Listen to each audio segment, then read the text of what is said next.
By the mid-1970s, the early evaluation of the 1967 NHL expansion teams was a mixed bag. The Blues and Flyers were fairly successful in the early going, with both teams having competed for the Stanley Cup on a number of occasions, and the Flyers would win 2 Stanley Cups back-to-back in 1974 and 1975 for their efforts. However, for the rest of the teams, they were mired in poor on-ice performance and a bunch of financial problems, with 2 of the franchises struggling so much financially that they would already face rumors of relocation not even 10 years after their creation. The California Golden Seals was one of those teams, and by 1976 the team would relocate and start anew.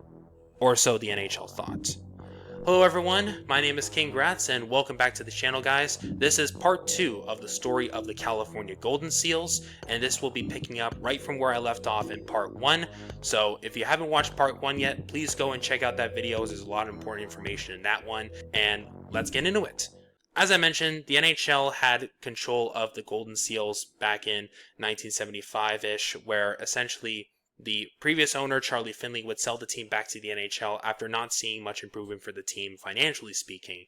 And the NHL already had its hands full with a number of other issues. There was the rivalry with the WHA, there was the other franchises that were struggling financially within the league. So there was a lot of things that the Board of Governors had to worry about during this period. The NHL had also proposed potentially doing a third duo expansion, which would have been done in preparation for the 1976-77 season. Now, this ultimately did not happen because of a couple of reasons, and I'm going to go through that in this video primarily because it does impact the Seals to some extent. The NHL had awarded in principle 2 expansion teams, one in Seattle, Washington, and another in Denver, Colorado. And the plan here was, instead of bringing in 2 new expansion teams, which would have further diluted the talent pool for hockey in North America as it is at the moment, the NHL planned on relocating 2 existing franchises that were struggling financially in their respective markets, those being the Pittsburgh Penguins and the California Golden Seals. The plan was to have the Penguins relocate to Seattle and the Golden Seals would relocate to Colorado, and the 2 teams would continue operations and would commence their time as new organizations for the 1976-77 season. However, this was ultimately not going to happen because of a few things. For one, the situation in Denver ultimately fell through. The arrangement did not happen, and the Seals would actually stay in California for at least another year at that time. And at the same time, the situation in Seattle was also pretty dire because the Seattle-based group could not get enough money to make the deadlines that were proposed by the NHL to pay for expansion fees. The NHL even gave them an extension during this period to get a $1 million letter of credit, but the proposed ownership group ultimately missed that deadline and no money got paid out. And they actually had the ability to buy either the Penguins or the Seals after the arrangement with Denver fell through. In addition, you also have the Kansas City Scouts relocating to Colorado anyway in 1976 after they were bought by a Denver-based ownership group anyway, so that kind of ended the story right then and there.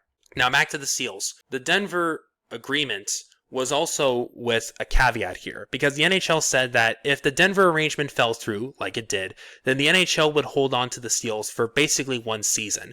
And if the NHL could not find a new owner for the team, then the franchise would get liquidated of its assets and folded after the conclusion of the 1975-76 NHL season. When the Denver arrangement fell through, the clock was ticking now for the Seals to get a new owner. However, the Seals, surprisingly enough, would get a lifeline. On July 28, 1975, the NHL would sell the Golden Seals to Melvin Swig, who was a San Francisco hotel magnate, for $3.5 million.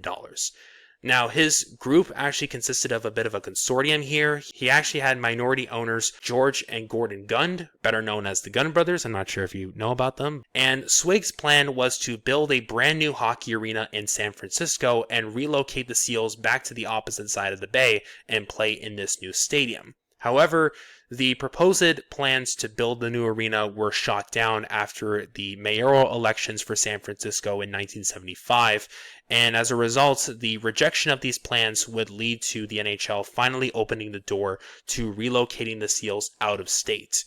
And the Gunn brothers would step in here big, as they would persuade Swig to convince the NHL to relocate the team to Cleveland, Ohio, which was the hometown of the Gunn brothers. Now, the NHL would ultimately approve the relocation to Cleveland in July, specifically on July 14th, and as a result, the Seals had played their final game in Oakland on April 4th, 1976, against the LA Kings. The plan to relocate to Cleveland was ultimately very delayed, and this would have a serious negative impact for the organization moving forward. The franchise would be renamed to the Cleveland Barons, which was in honor of the American Hockey League team that had existed from 1929 until 1973, which was fairly successful in the AHL during this period. And the thing is that this delayed relocation left a very short time frame for the owners to promote the Cleveland Barons to the city of Cleveland and to the public eye. The team ultimately would become invisible to the public eye in Cleveland, and not many people were very interested in going to Barons games. And unfortunately, this was basically a death blow for the Barons right from the get-go. The Barons would play at Richfield Coliseum, which was located in Richfield, Ohio, and this was halfway between the cities of Cleveland and Akron. The stadium was originally built to house the NBA's Cleveland Cavaliers and the WHA's Cleveland Crusaders, who would eventually relocate by the mid-70s. Now, at the time of the Seals' relocation, the arena had a total seating capacity of 18,544, but the move to Cleveland was messy. And as I mentioned, it was a death blow because of the poor marketing campaign. Now, Cleveland should have been a major boost for the NHL. The city had already been involved in a number of expansion talks, basically as far back as the Great Depression. In fact, in 1935, the NHL proposed relocating the Montreal Canadiens to Cleveland, Ohio, because the Canadiens were basically financially in trouble. And I gotta be honest, I was shocked when I heard that news. If you guys want me to make a video on that, leave a comment on the video. On top of that, Cleveland was also in close proximity to a number of existing NHL franchises. You got the Penguins in Pennsylvania, you got the Red Wings in Michigan, and you got the Sabres in New York State. So you've got the potential to basically capture the rivalry that was very popular in the NFL at the time between the Bills, the Browns, the Steelers, and the Lions during this period. So the NHL was hoping that they can capitalize on that existing rivalry between the cities. As I mentioned, the Barons were terribly marketed in their initial existence, and as a result, the fan attendance was extremely bad. And we're talking like bad to the point where it was worse than Oakland in its inaugural season. For its opening night game on October 7th, 1976, the Barons drew a crowd of 8,900 people. And overall, the team basically had an attendance record that was worse than the Seals and was much worse than the WHA's Crusaders franchise, which had very good attendance numbers over the course of its existence. The Barons were also troubled by an unfavorable lease of the Coliseum, and this would have an impact on Melvin Swig and his bottom line.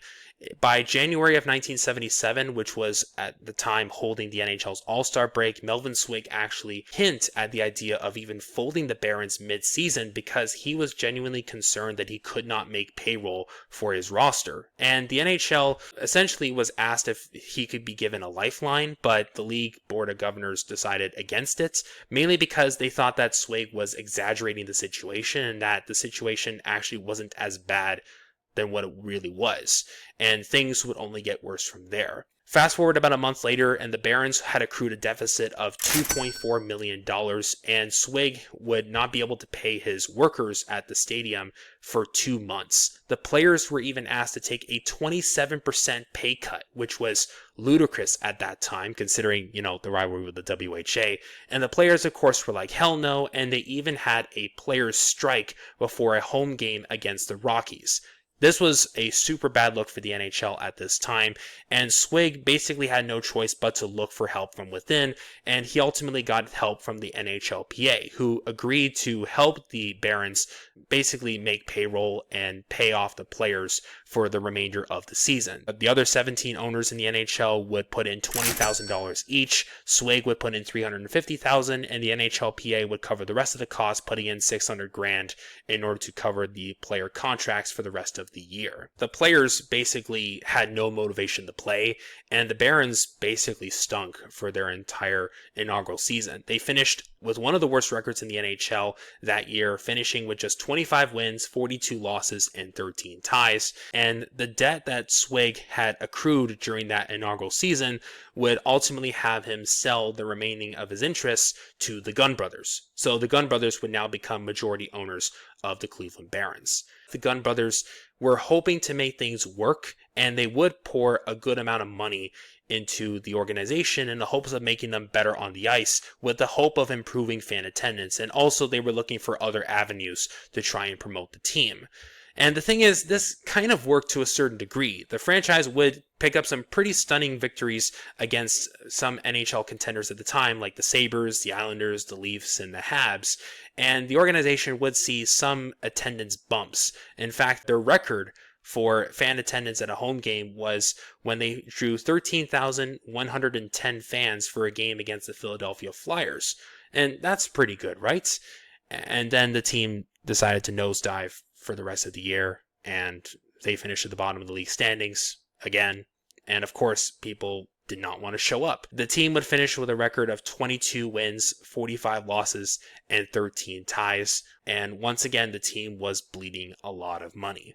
The Gunn brothers also basically failed in every direction possible that they could have gone to try and promote the team. They couldn't get a radio or TV deal for the franchise. I mentioned the lease and how unfavorable it was at Richfield Coliseum. The team also could not get any sort of bump in fan attendance by regional matchups because the Penguins, the Red Wings, and the Sabres were all struggling in their own ways and were in very different directions. And also, the team was in the middle of the Rust Belt, and Ohio was hit by the steel crisis in the 1970s, which was a period of major economic downturn in the global steel markets. And the fact that there were so many steel workers in Ohio at the time, a lot of people got laid off of work. And we're talking thousands of people got laid off. And of course, when you get laid off, you're not making any money. And when you're not making any money, you're not going to spend any money. So as a result, fan attendance declined as a result of this major layoff during this period. With all of these factors working against the Gunn brothers, they basically decided to write off the Barons as a lost cause and were looking for some sort of escape. The earliest escape option was when Kenneth Schnitzer, who was the owner of the WHA's Houston Aeros, offered to buy the Barons and relocate the franchise to Houston, Texas. This ultimately was shot down. The Gunn brothers, in response to all of this, would actually see a different opportunity instead of trying to fold the franchise altogether. They noticed that the Minnesota North Stars were also suffering from financial issues at this time, but their ownership group did not have the financial flexibility to survive these heavy hits. So the Gunn brothers proposed a merger of the North Stars and the Barons, and the NHL actually went with this idea. The concept here was that the NHL thought that they could sell the idea of a merger of two franchises rather than saying that this was like a folding of two established NHL teams, which would be a very bad look. So as a result, the NHL would approve the merger between the North Stars and the Barons on June 14th, 1978. The plan for this merger would be to have essentially the North Stars would become the main existing entity here. So the merging team would have the North Stars name, the logo, the colors, the team history, everything else like that. And the franchise would of course continue in Minnesota, while the Barons would completely fold. And as of today, they are the last NHL team to fold outright. The NHL would hold a dispersal draft as a part of the merger in order to deal with the rosters of both the Barons and the North Stars, but this was a unique dispersal draft in the fact that it did not include all of the NHL's teams. The dispersal draft would only include the 5 worst teams of the previous NHL seasons, those being the Washington Capitals, the St. Louis Blues, the Vancouver Canucks, the Colorado Rockies, and the Pittsburgh Penguins. Essentially, these 5 teams would be allowed to pick one player from either the North Stars or the Barons roster. The merged team, which essentially consisted now of the front offices of the Barons and North Stars, would create a list of 14 players that were to be protected from the dispersal draft. Everybody else would become available to any of the 5 teams. The Capitals, who held the first pick in this dispersal draft, had a choice from the NHL. They could either use this pick in the dispersal draft, or they can forfeit this pick and instead they would get an additional first round pick in the 1978 amateur draft. And the Capitals decided to opt for that option. So they forfeited their pick in the dispersal draft and would get that extra first rounder. The Blues and the Canucks would decide to choose one player each, and the Penguins and the Colorado Rockies would choose to decline taking part in the dispersal draft. And as a result, this draft ends very early, with only 2 players being selected in total, and ultimately it is by far the strangest draft in the history of the NHL, and certainly the shortest. The story of the merged franchise, of course, technically doesn't end here. The North Stars would continue to exist in the NHL for roughly the next decade plus, before the Gunn brothers would then sell the ownership of the North Stars to Norman Green, and they would then get the San Jose Sharks in the early 90s as an expansion club and would bring hockey back to the Bay Area. But some people would like to mention that the San Jose Sharks are sort of a reincarnation of the California Golden Seals, and it does make a lot of sense considering that the Gunn brothers were minority owners of the Seals prior to their relocation, and they would then become majority owners of the San Jose Sharks. So yeah, it does make a lot of sense, but also they're still very different franchises with very different histories altogether. But anyway, that is the story of the California Golden Seals. Thank you so much for watching. Please don't forget to subscribe to the channel if you want to see more content like this one. Thank you again, and I'll see you all in my next video.